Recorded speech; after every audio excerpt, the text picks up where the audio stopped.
President Muhammadu Buhari on Friday suspended the erstwhile Chief Justice of Nigeria, Justice Walter Onnoghen, and swore in an acting CJN, Mr. Ibrahim Tanko Mohammed.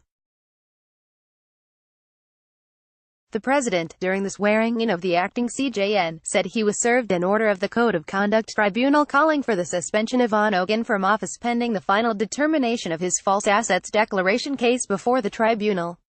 See Buhari's full speech at the ceremony held at the State House, Abuja, addressed by His Excellency, Muhammadu Buhari, President of the Federal Republic of Nigeria, on the suspension of Honorable Justice Walter Onnoghen Samuel Onnoghen as Chief Justice of Nigeria and swearing in of Acting Chief Justice, the 25th of January 2019. Fellow Nigerians, a short while ago, I was served with an order of the Code of Conduct Tribunal issued on Wednesday, the 23rd of January 2019, directing the suspension of the Chief Justice of Nigeria, Honorable Justice Walter Onnoghen Samuel Onnoghen from office pending final determination of the cases against him at the Code of Conduct Tribunal and several other fora relating to his alleged breach of the Code of Conduct for public officers.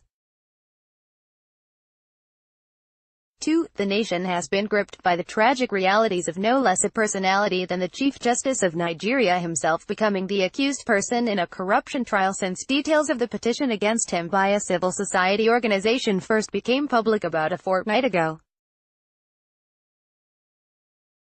3. Although the allegations in the petition are grievous enough in themselves, the security agencies have since then traced other suspicious transactions running into millions of dollars to the CJN's personal accounts, all undeclared or improperly declared as required by law. 4. Perhaps more worrisome is the Chief Justice of Nigeria's own written admission to the charges that he indeed failed to follow the spirit and letter of the law in declaring his assets, citing mistake and forgetfulness, which are totally unknown to our laws as defenses in the circumstances of his case. 5. One expected that with his moral authority so wounded by these serious charges of corruption, more so by his own written admission, Mr. Justice Walter Onnoghen would have acted swiftly to spare our judicial arm further disrepute by removing himself from superintending over it while his trial lasted. 6. Unfortunately, he has not done so. Instead, the nation has been treated to the sordid spectacle of a judicial game of wits in which the Chief Justice of Nigeria and his legal team have made nonsense of the efforts of the Code of Conduct Tribunal to hear the allegation on merit and conclude the trial as quickly as possible considering the nature of the times in which we live. 7. Whether deliberately or inadvertently, we have all seen the full weight of the Chief Justice of Nigeria descend on the tender head of one of the organs of justice under his control. There is simply no way the officers of that court, from the chairman to the bailiffs, can pretend to be unaffected by the influence of the leader of the judiciary. 8. Not only the trial court, but others have been put on the spot. Practically every other day since his trial commenced, the nation has witnessed various courts granting orders and counter-orders in favor of the Chief Justice of Nigeria, all of them characterized by an unholy alacrity between the time of filing, hearing and delivery of judgment in same.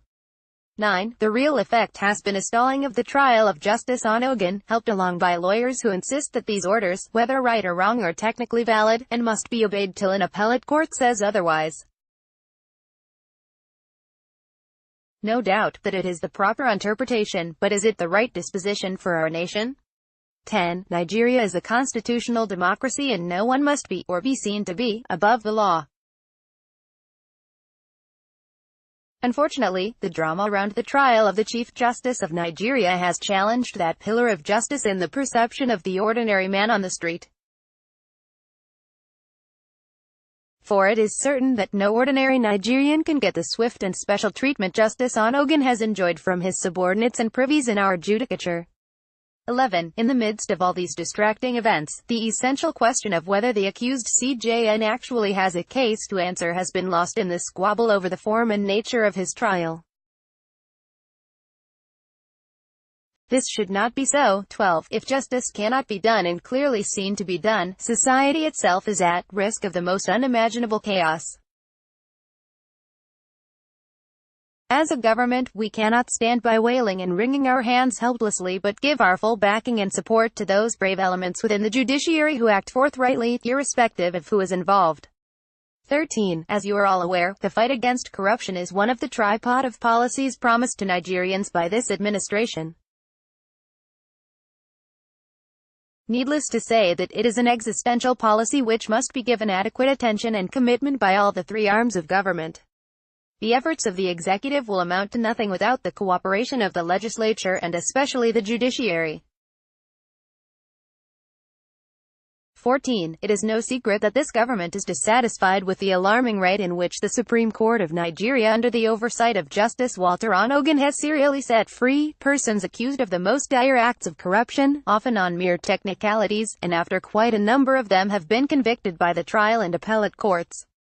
15. Since there is nothing the executive arm can do after the apex court of the land has spoken on any matter, several of these individuals walk free among us today, enjoying what are clearly the proceeds of the corruption which for so long has defeated the efforts of this nation to develop and prosper. 16. It is against this background that I have received the order of the Code of Conduct Tribunal directing me to suspend the Chief Justice pending final determination of the cases against him.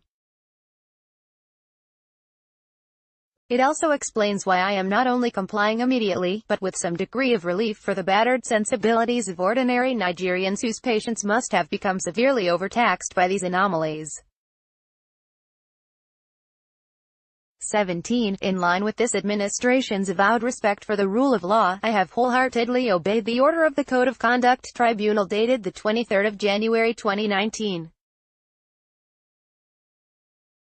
18. Accordingly, I hereby suspend the Honorable Mr. Justice Walter Onnoghen Samuel Onnoghen, GCON, as the Chief Justice of Nigeria pending final determination of the case against him at the Code of Conduct Tribunal. 19. In further compliance with the same order of the Code of Conduct Tribunal, I hereby invite Honorable Justice Ibrahim Tanko Mohammed, JSC, being the next most senior justice in the Supreme Court, to come forward to take the judicial oath as Chief Justice of Nigeria in an acting capacity.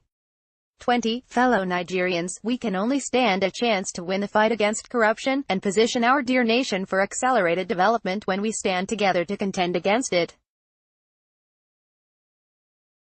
Thank you and may God bless our